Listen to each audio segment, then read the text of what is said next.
Good evening and welcome to the second in the series of this year's Natalie Zemon Davis lectures delivered by Professor Shireen Seikali from the University of California, Santa Barbara. Yesterday, Professor Seikali took us on a vivid, moving and thought-provoking exploration of disease, friendship and violence, both physical and epistemic, exposed by a clinical file documenting an outbreak of smallpox in Sudan's Durman in 1903. It was the first installment of her foray into the method she has named Historical Accompaniment that encourages us to retrace the steps of and walk along the historical protagonists in an endeavor to tell the story that is shaped by spatial and temporal milestones that made sense to them. As the conversation following the lecture yesterday demonstrated, this method is both an exercise in radical empathy as we try to make sense of their stories and the lens through which new perspectives come into focus that are otherwise obscured by the authoritative voices of the file's compilers, in this case, colonial officials and medical personnel. Professor Seikali's work, which combines meticulous archival research with constant reflection on the historian's craft, both in itself and as an ethical ground for political action, echoes Natalie Zemon Davis's own approach. Moreover, like Natalie herself, Professor Seikali is acutely concerned with how socioeconomic conflict and particular material conditions influence subject formation, combining the insights of the cultural turn with the more recent revival of political economy. As she writes in one of her articles, her reflection on both, quote, the magic and urgency of archival research has been in part sparked by the experience of being handled a manila folder containing various administrative and financial documents of her great-grandfather, Naim Kotran, a Palestinian educated in the Syrian Protestant College who got his medical training at the University of Maryland, Baltimore, before returning to Palestine to become one of the first registered medical doctors in Acre and later be sent as a colonial official to Sudan.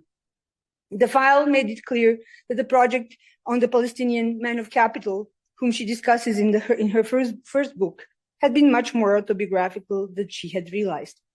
However, the meticulously documented petitions submitted by her great-grandfather to the fledgling government of Israel, demanding compensation for the land and damages to property, also made it possible to explore what these Palestinian men of capital did and how they survived the loss and dispossession inflicted on them in 1948.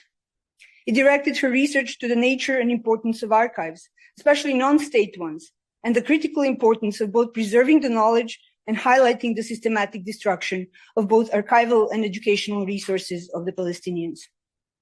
The encounter with the family archive also sparked reflections on the responsibility as a historian and critical approach to our own heroes. It led to her second book project entitled From Baltimore to Beirut on the question of Palestine, in which she explores her great-grandfather's story by approaching him at the same time as a colonial officer in Sudan and a colonized subject, as an enslaver and a refugee. In her lectures this week, she discusses and reimagines the stories of people perceived as marginal, whose paths intersected in various ways with that of her grandfather to shape a global history of race, capital, slavery, and dispossession. And with this introduction, I give word to Professor Seikali.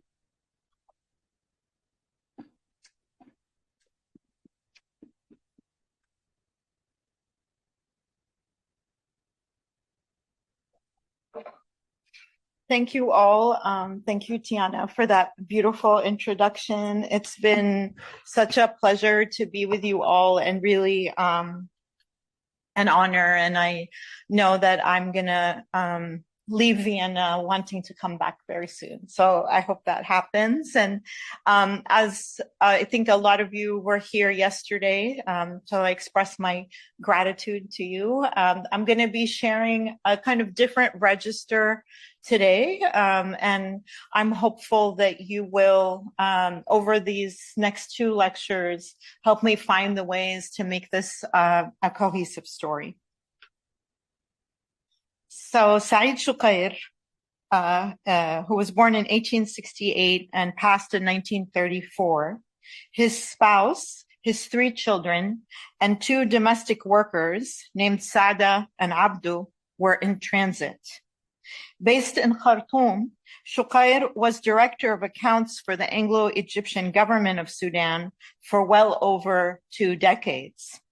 Hailing from Mount Lebanon and part of a broader Syrian diaspora, Shuqair was anxious to travel from Sudan to Egypt and on to his native Syria. And I'm using Syria here the way that the actors that I'm accompanying used it, in which Palestine was the south of Syria, and included the truncated nations that we know today as Syria, Lebanon, Jordan, Israel, Palestine, and sometimes Iraq.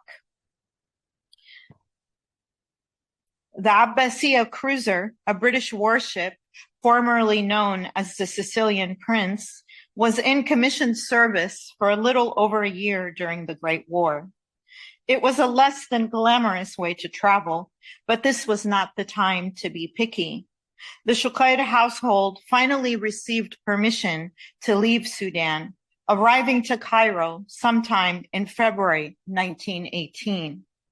In the months to come, they would witness civil disobedience and armed struggle that spanned geographies.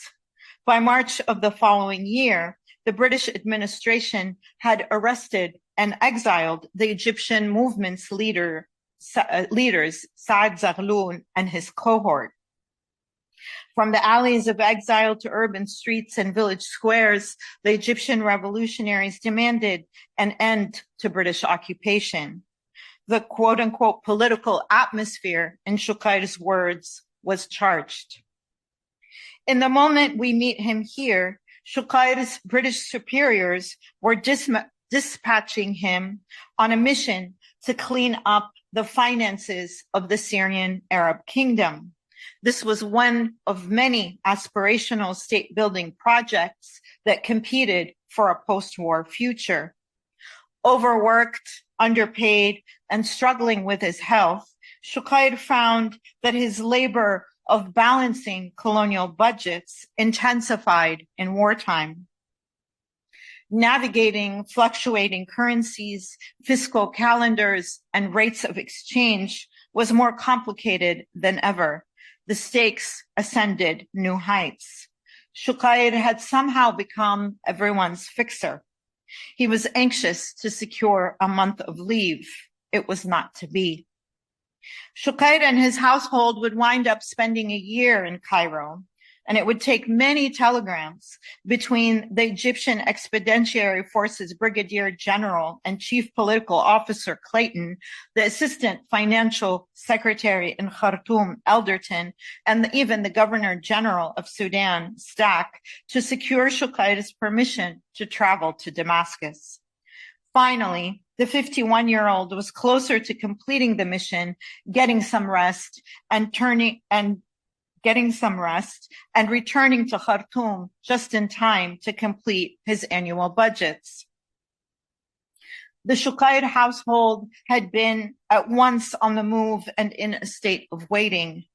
The horizon of mobility had taunted them for months.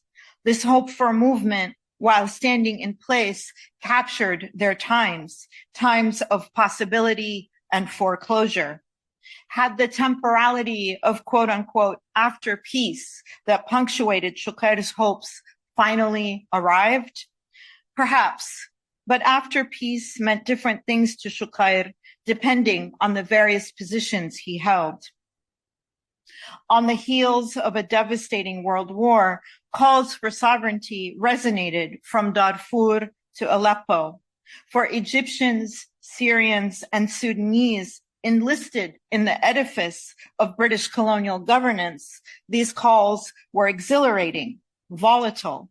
They demanded a delicate balance between loyalties and experience, professions and possibilities, the political and the personal. How would they maintain their livelihoods while shaping political aspirations? Were the British colonial officials who supervised them allies or foes? Had a new world where people could rule themselves finally arrived? And what did that future hold? Such questions occupied Shuqair. For him, the most intimate locus in the struggle for sovereignty was neither Khartoum nor Cairo. It was Damascus. He grieved his distance from his brothers there. Quote, "No matter how many responsibilities I have," end of quote, he wrote to the Syrian Arab Kingdom's leader, the Hashemite Emir Faisal, "nothing will, quote, prevent me from working for the beloved nation whenever I can," end of quote. That mission would not be easy. Shuqair would have to balance multiple brotherhoods, from his junior partnership in a British colonial fraternity to the leadership of the Pan-Syrian project. A pragmatic accountant, ready at all times to tell the hard truths, Shuqair was a loyal official committed to British colonial austerity. At the same time, he believed in and hoped for the Syrian Arab Kingdom. He also fostered more radical visions as one of the leaders of the Syrian Union Party, or the SUP, which was the leading diasporic association calling for pan-Syrian independence that was based in Cairo. And the SUP had a complicated relationship to the Faisali leadership of the Syrian Arab Kingdom, especially because its moderate wing was invested in building a state, no matter how truncated. And the SUP, like many of its sister organizations globally, was categorically opposed to partition. Shuqair was an active member of the SUP, and he served both on the central committee of this party as well as part of its foreign intelligence committee. And he did that work along with Faris Nimr, one of the luminaries and intellectuals, Syrian intellectuals who started the very important popular monthly called Al-Muqtataf, which was a science periodical. During his year of waiting in Cairo, Shuqair attended many happenings where luminaries like Nimr and Rashid Rida, the theologian, jurist, and reformer, debated who was an Arab, how best to ward off partition, and how to secure a future of Syria for the Syrians, which should resonate with what we talked about yesterday with Arabi, Egypt for the Egyptians. The Shuqair household finally set sail from Port Said to Beirut on April 20, 1919. Their final destination was Damascus. The city of Jasmine was one location of many in Shuqair's itinerary across his long career. His records reflect ambiguities, tensions, and possibilities that were particular to the different periods that he lived in, as well as his position in shifting categories and subjectivities. Yesterday, I shared with you my attempts to accompany a young Sudanese woman named Kantusha through the revelations and obfuscations of medical records. Today, I draw on financial records to accompany Shuqair from Khartoum to Addis Ababa, through Cairo, Beirut, Damascus, and Haifa. The archival traces Shuqair left behind again reveal and occlude worlds in which struggles for sovereignty were not simply contemporaneous. They were in mutual formation. And one of the things in the broader chapter that this lecture is part of is thinking about the ways that what is happening in Darfur is also informing what is happening in Cairo, is also informing what is happening in Damascus. I'm not able to get too much into those details here, but I'd be happy to talk more about it. For now, I'd like to just mention the ways that Washington, London, and Paris were important in Shuqair's journey, but they were neither ports of origin nor arrival. His labor and mobility across spaces threaded together by empire, itself constantly in formation, illuminate what I'm trying to call today a fiscal geography of crisis. This geography allows us to glimpse broader expanses of land and peoples before they are confined to truncated nations, and just as understandings of self and other take shape in new ways. Beginning in Khartoum and moving east and north, I accompany Shuqair as he manages debt, codifies taxes, and regulates currency across a lived geography of the rise and fall of self-determination. And Damascus will be for us, as it was for the Shuqair household, perhaps one of the most important final destinations. But we begin our journey as they did in 1918 in Khartoum. And as we've seen from yesterday, medicine and all of its vernaculars was a really central field of knowledge in the formation of categories in Sudan, such as Arab, Black, African, and even Syrian. But what I'm trying to say today is that finance too has a story to tell about what is the place, what did Sudan teach these actors and what does it still have to teach us today? And for many Syrian Christians, like my great-grandfather Naim and men like Shuqair, Sudan was a really important site of racial, political, and economic formation that shaped the most intimate of spaces from self to household. Here, as elsewhere, Syrian Christians would travel a checkered journey from aspirational Anglophilia to a position they least expected to realize, the subject races. So there is this precarious Syrian self that was in mutual formation with all of these other categories. And while I'm not going to spend as much time on this particular issue today, most of the lecture tomorrow is going to be talking about it. Sudan is a really important site of the formation of the Arab as a modern category. It's been hidden and put on the margins for many reasons, but in all of these actors, be they medical doctors or financiers or other kinds of professionals, it is a crucial place of becoming. So I want to return momentarily to the scene that I started with, which is the household setting sail to Beirut, which would finally happen from Port Said in April 1919. And here I want to just remind you of some of the issues that I brought up today to give you a sense also of this Syrian information in Sudan. I've insisted on the language of household, not family, as the latter masks the conditions of freedom and unfreedom, enslavement and servitude that shaped everyday life in Sudan and beyond.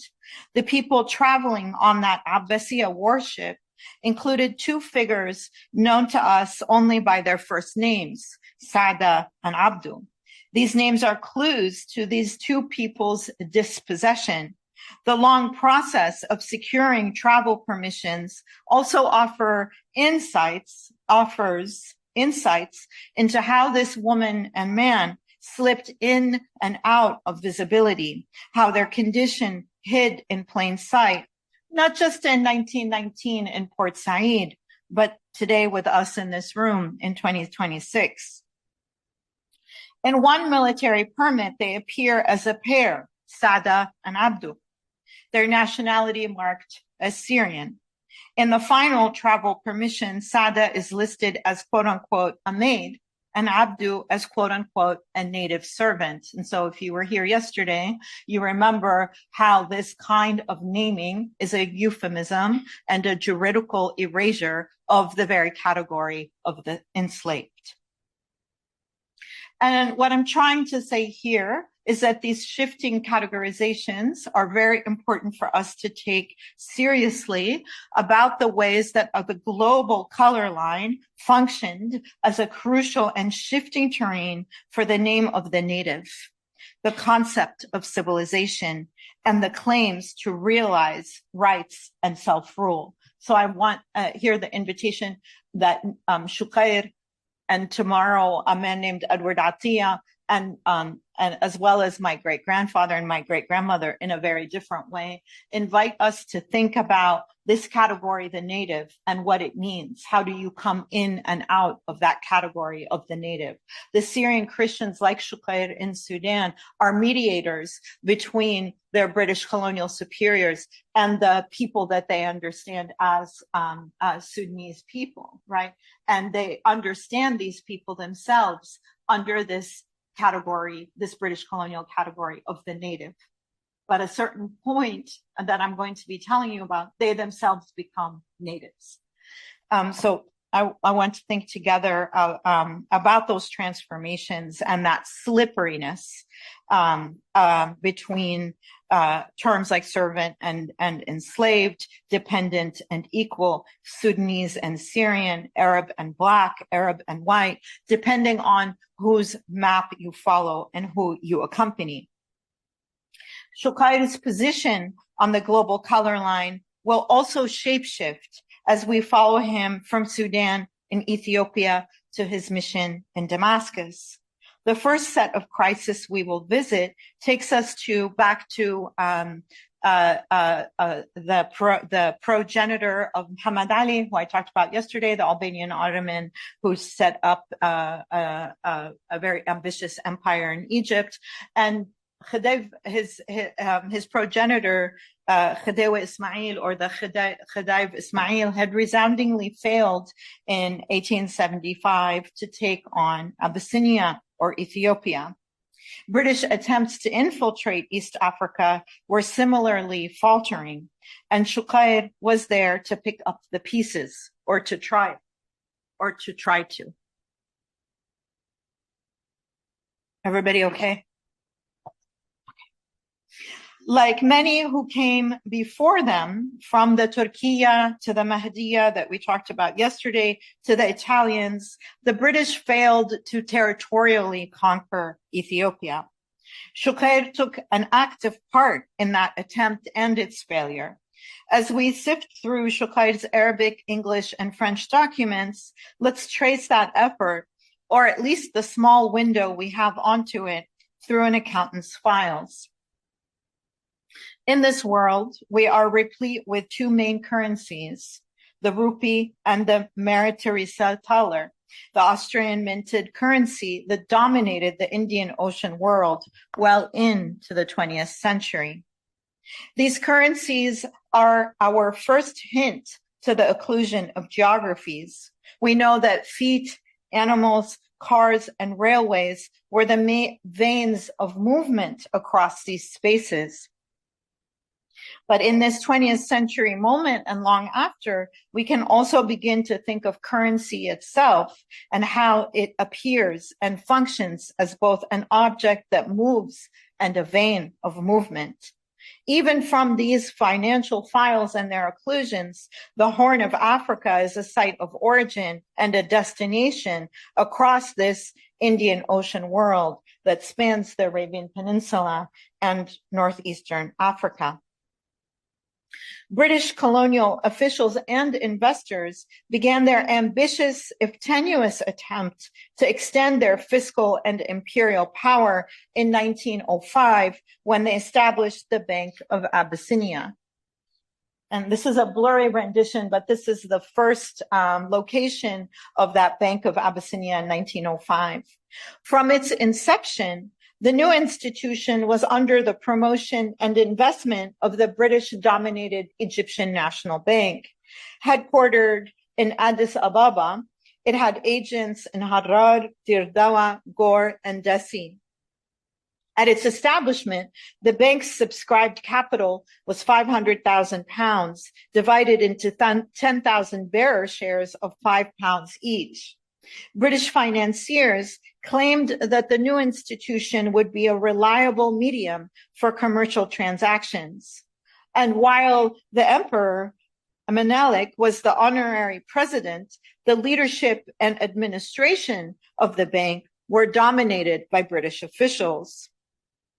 The president was one F.T. Rowlatt, the governor of the National Bank of Egypt, who had also spent considerable time in South Asia. His brother was an important figure who really introduced and authored legislation for trial without jury and the internment of wartime anti-colonialists.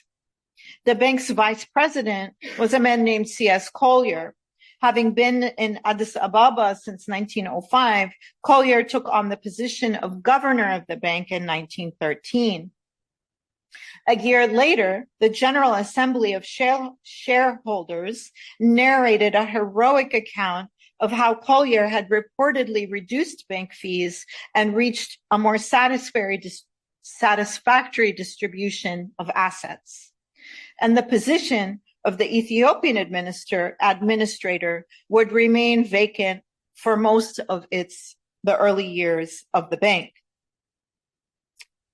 So why am I talking to you about this bank? Okay, well, because Shuqair would have a really important role in attempting to secure these financial ambitions, financial imperial ambitions of British officials.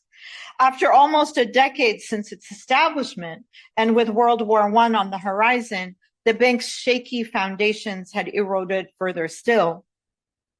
For the year ending December 1913, there was a 2,000 pound drop in the bank's reserves, which was linked to a drastic drop in the value of rubber. The rates of the existing market, as well as the devaluation of money, had resulted in a general loss in both floating assets and liabilities. By the following year, bank administrators were forced to withdraw again from reserves to respond to the depreciation of assets, as well as what they called bad or doubtful debts.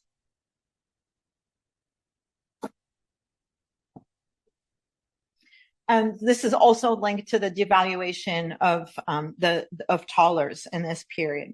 The war forced bank administrators to impose a devaluation, especially given the halt of commercial activity. They hoped that a return to normal, the expected increase in the value of the dollars, would partly compensate for what they insisted was the temporary loss of 23,000 pounds. By March 1914, the bank was in full crisis, and the ravages of war would not leave a happy record. Commercial activity had rapidly decreased and continued to attenuate with the declaration of the war in July. Exports of cattle, coffee, wax, and ivory were paralyzed. Rubber had again drastically depreciated. By 1915, the bank was on the verge of liquidation. Shuqair's role in drafting a set of policies and regulations for the bank's financial management was born of this crisis. His conclusions were drastic. Accounts current to the bank, he said, were ambiguous, their nature unknown. Scaling down the value of foreign bills, agents' accounts, and sundry debtors, Shuqair advised shutting down over 50% of operations. As he did so, he revealed an imperial enterprise that even in the midst of deep crisis, still managed to erase conditions on the ground. Shuqair's financial records, like the medical records we traveled through yesterday, reveal that these colonial records are neither consistently nor necessarily empirical descriptions as much as they might be imperial aspirations. After all, it was South Asian moneylenders who dominated crediting and lending in Ethiopia until the 1930s. These Indian moneylenders paved a silver economy across the Indian Ocean. Indeed, the main competitors for the Bank of Abyssinia well into the 1930s were Indian credit lending and speculation enterprises like the company called Mohammedali. So I'm interested here in how is Shuqair dabbling in the erasure of these conditions on the ground. For example, like the British, he surveyed Reuters accounts of silver to determine its value, but those numbers were not at Reuters.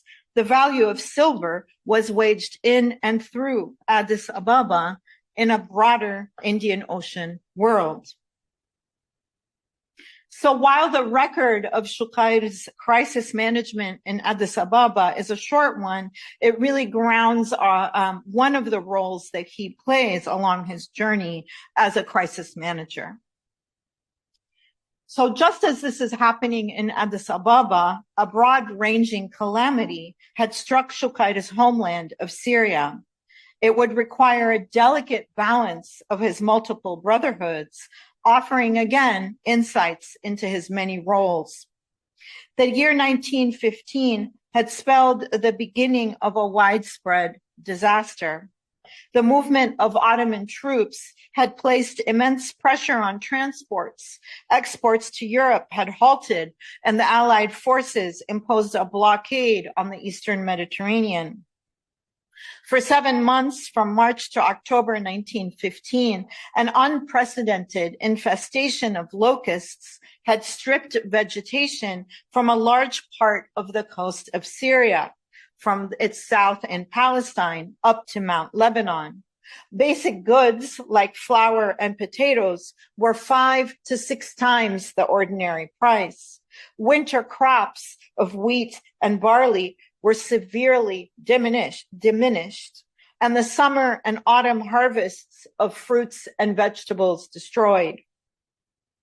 So this year of bad crops, matched with a locust infestation and wartime blockades, led to a severe famine.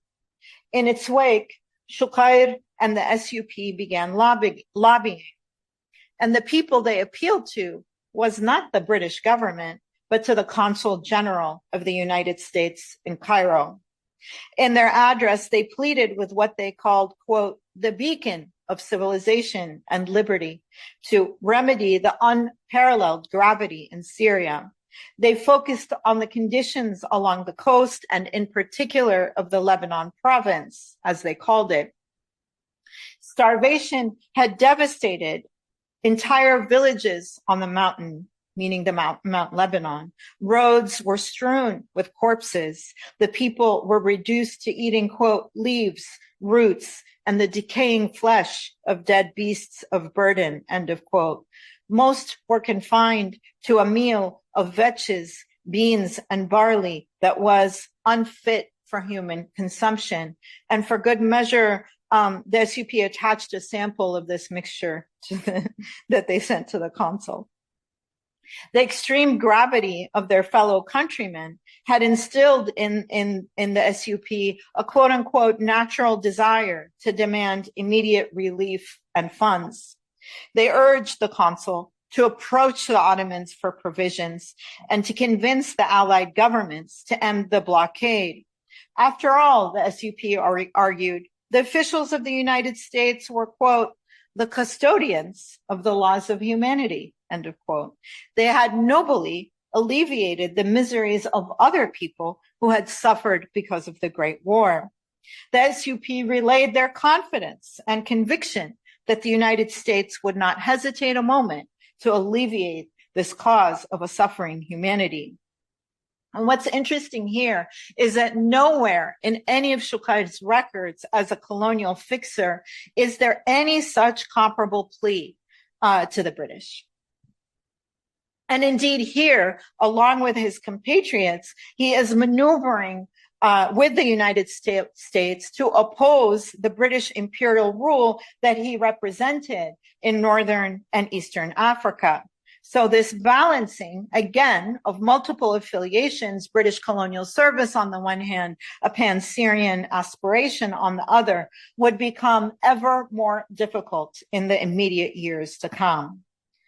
And nothing crystallized Shuqair's struggle more than his role as the budgetary fixer for the Syrian Arab Kingdom. Faced with famine and devastation, an earnest Faisal al-Husseini attempted to lead a group of both moderates and radicals in realizing a pan-Arab future. And many of you know this, but this Syrian Arab Kingdom was a result of one colonial promise that would not come to fruition, one British colonial promise that would not come to fruition, which is the Hussein-McMahon correspondence. Shuqair was in a very delicate position. He was an avid and committed constituent of a Syrian state building project, but he also represented the colonial officers who oversaw it. Indeed, in accompanying Shuqair, what I understood wasn't that it wasn't just him that was engaged in this delicate balance. Actually, it was the Syrian Arab Kingdom itself that was embroiled in that very navigation. While in transit in Cairo, Shuqair corresponded in contained and crisp letters about his longing to join his Syrian brothers to relieve their burdens in this most sensitive time, as he called it. And one of the things that's so interesting about being in these records is seeing how his tone changes depending on who he's addressing. So in this time in Cairo, he's really addressing his brothers and trying to talk through and plan with them how to get, how to manage their money. Shuqair was all too deeply aware that the treasury resources of the Arab government had quickly eroded. The district governor of Aleppo, Ahmed Laham, had written directly to Shuqair complaining that his allotments for the army and the police were attenuating. The chief of staff of the Arab government more generally had made clear that the minimum amount needed to meet the government's demands was £1,400,000. Shuqair was not optimistic that the money could be raised. The country's very status, he reminded them, was undetermined and would likely remain so until after peace.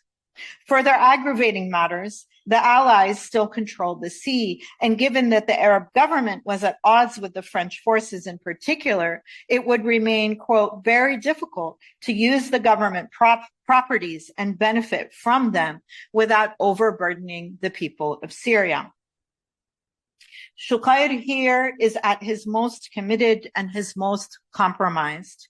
In his daily tedious work of keeping budgets, the accountant revealed the extent to which the Faisali experiment was part and parcel of the occupied enemy territory administration. So this is an administration which I will refer to as OETA. And in my whole journey when I was writing Men of Capital, I didn't take this period seriously at all. And I was always annoyed. Why do I have to start mandatory rule with 1920? Weren't they there since 1918? And what I had overlooked was this very important 2-year period. So this was a joint British, French, and Arab structure that governed the Eastern Mediterranean in these 2 years. And so here we see a different location of the Syrian Arab Kingdom, and it's being a crucial factor of this structure, even as it posed itself in opposition to British and in particular French colonial ambitions. So this is actually the map of the Syrian Arab Kingdom in its full aspirations. So how would, in all of these contradictions, Shuqair advise his compatriots to move forward? First, he suggested that the government experiment with both fixed and flexible taxation. The uncertainty of the times required, he noted, quote, solutions that I would usually not resort to, end of quote, and did not conform to the science of political economy, in his words. Shuqair understood that many of his British colleagues in Khartoum considered the OETA an opportunity to further expand the British Empire. Okay, so this is one of the things that is really important about this administration, because it's seen by the British as a way, some of the British officers, especially those based in Sudan, as a way to further expand British power. And he had to balance that knowledge with his hope for a functional, independent, and free Syrian state. So given his role at the head of the financial administration in Sudan, he estimated that the share of the OETA's eastern region, that is the Syrian Arab Kingdom, was 800,000 pounds supplied by allies in maritime ports. So Here he was also in constant correspondence with the Council of Military Rulers that ran this administration, which was headquartered in Haifa. But the head of the Arab government's financial committee, a man named Ahmed Hilmi, who I would spend a great deal of time with because he would become really a powerful man of capital in Palestine, who would start the still existing enterprise of the Arab Bank. So this is a time when all of these guys are really thinking and working and anticipating and hoping together. And Ahmed Hilmi lets Shuqair know, look, we've allotted for these 800,000 pounds, but we haven't received them. Shuqair held out good faith. Quote, they might have missed that this is part of the aid they used to pay and are still paying, even though it has been reduced, end of quote. The only contingency he foresaw was if, quote, cordial relations with the allies are unexpectedly severed and they intentionally resort to adversity. Shuqair hoped that both the British and the French would commit 100,000 pounds a month to the venture, but he questioned the sustainability of this aid and warned his brothers that everything was pending on the Paris Peace Conference's conclusions on the quote-unquote Syrian issue. Astutely aware of the potential betrayal of Syrian aspirations, Shuqair made some very concrete suggestions. Use arable land to its full productive capacity, form a company that would loan money on these lands as equity, tax luxuries, which he defined as sugar, coffee, and tea, settle the public debt, repair and invest the Hijaz Railway, a very important transportation network that had gone from the Arabian Peninsula to the Eastern Mediterranean since the time of the Ottoman Sultan Abdul Hamid. But this is where I know I've lost you with all of this talk about money, but this is where Shuqair's plans are at his boldest because he suggests a boycott.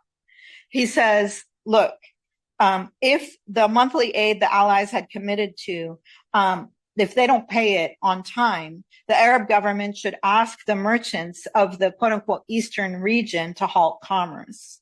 And while it was a risky endeavor, he said, especially if both the Western and Southern regions halted payment, Shuqair envisioned the Eastern region as a quote-unquote Switzerland of sorts, wherein the Arab government would collect custom fees at points of entry. Once Shuqair finally gets to Damascus, then he's put in another compromising position because he has to report back to his British colonial overlords who are charging the Syrian Arab Kingdom with corruption. And so he is really forced to deal with these allegations. And he finds that one guilty party was someone named Ghaffar Pasha, a sub-governor of Aleppo, who had in most, if not all cases, sanctioned unapproved services and expenditures.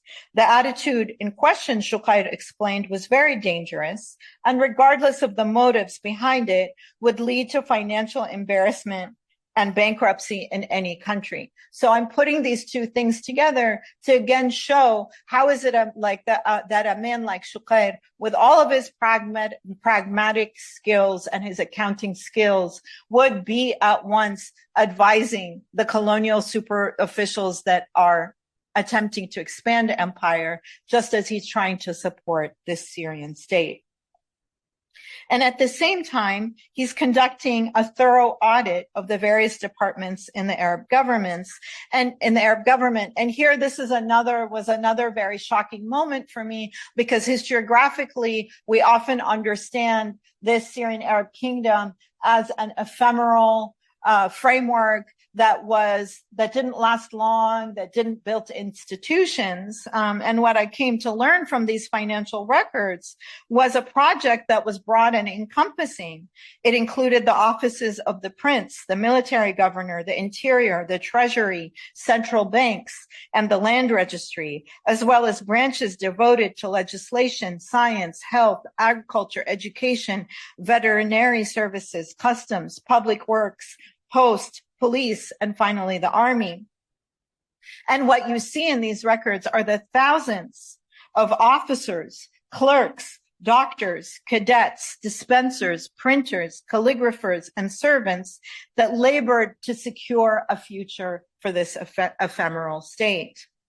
And from this difficult and trying work, Shuqair again had to occupy a different position in his travel to Haifa. He met there with, again, the military rulers of the OETA, and he did his part in advocating for what he called monetary movement. That is, freedom of circulation, the establishment of official treasuries and banks, and general monetary stabilization. For Shuqair and the men he organized with in Cairo, Haifa, and Damascus, the primary imperative was an insistence on Syrian unity. The primary threat was partition. Shuqair and men like him worked to both buttress and undermine British power. They placed themselves, in doing so, they often placed themselves on the white side of the global color line. Their faith in the future remained strong, if ambivalent, in the time leading up to, during, and in the wake of the Paris Peace Conference. But the danger and menace, as they called it, of partition took hold. The seeming triumph of the wartime agreements of the Balfour Declaration and the Sykes-Picot Agreement attenuated their visions of the future. And this is what that future would look like. The Shuqair and his companions faced harsh realities, the truncation of Palestine into a site of Zionist power, and the separation of Damascus and Aleppo from Mount Lebanon. This partition, Shuqair feared, would disintegrate Syria and, quote unquote, destroy Syrian nationality. What this Syrian nationality was and how to organize for and around it would occupy the generations to come. Shuqair was born in Mount Lebanon from a Greek Orthodox family in 1868. He came into a world that was reeling from the massacre of 1860, what would become year zero for many, if not most, Christians in the mountain and beyond. 2 years prior to his birth, Daniel Bliss had established the Syrian Protestant College, which would become a powerful and intellectual hub of the Eastern Mediterranean, what we know today as the American University of Beirut. But as we've learned through these records, the struggle for sovereignty in Arabic had multiple formations that included and exceeded the Eastern Mediterranean. Shuqair's invitation is to traverse these geographies. Unlike his compatriots in the medical field, Shuqair appears in the British archival record. His personal papers are replete with complaints about his health. He had suffered a great deal with indigestion. His salary, his unstable pension, and for a while, his inability to secure stable housing. Accompanying him has offered me insights into how he and others like him navigated and articulated their contradictory commitments, their investments in and challenge to racial logics, their understandings of self and other, and their hope for a free future after peace. Shuqair offers lessons on how the seemingly contradictory but always overlapping conditions of the colonized and the colonizer, the Arab and the white, the Arab and the black, worked on the most intimate of levels. And Shuqair and many like him, Syrians like him, would occupy relative positions of whiteness and privilege in Sudan. In many ways, they made British colonial violence possible. At the same time, they faced their own conditions of continually deferred sovereignty. Once the Great War had ended and the much anticipated time of after peace had arrived, they were confined to a waiting room of history. This waiting room was a period of political probation, a space where the people of the Eastern Mediterranean and far beyond were not quite equal, not quite ready to be free, always subject to evidencing their civilizational worth. What seemed provisional in 1920 would last much longer than anyone expected.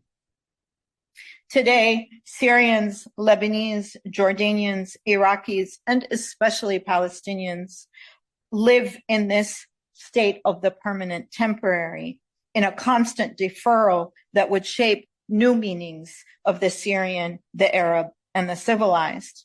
Men like Shuqair and Naim, my great-grandfather, offer a unique, if overlooked, and historically common trajectory in the formation of this category of the modern Arab. In many ways, and in Sudan, and I'll be talking more about this tomorrow, they really begin as Syrians making claims to their exceptionality and chosenness. And Arabness was a dynamic and changing component of that broader Syrian formation, itself contingent on shifting racial and civilizational claims. Shuqair reminds us that we are interconnected, mutually created in our struggles, our fears, and our hopes, even when we are in opposition, defined against each other by people claiming civilizational superiority. Such traces make historical accompaniment possible. The hidden can become visible when we exit our zones of comfort, be they archival, territorial, or ideological. Shuqair lived in a time of profound hope and despair. He lived in a time of crisis, replete with the possibilities of a free future. As the fiscal geography he shaped became increasingly constricted, Shuqair faced the collapse of that future. Today, we too are experiencing a time of collapse. The realities we inhabit continue to outstrip our capacity to analyze them.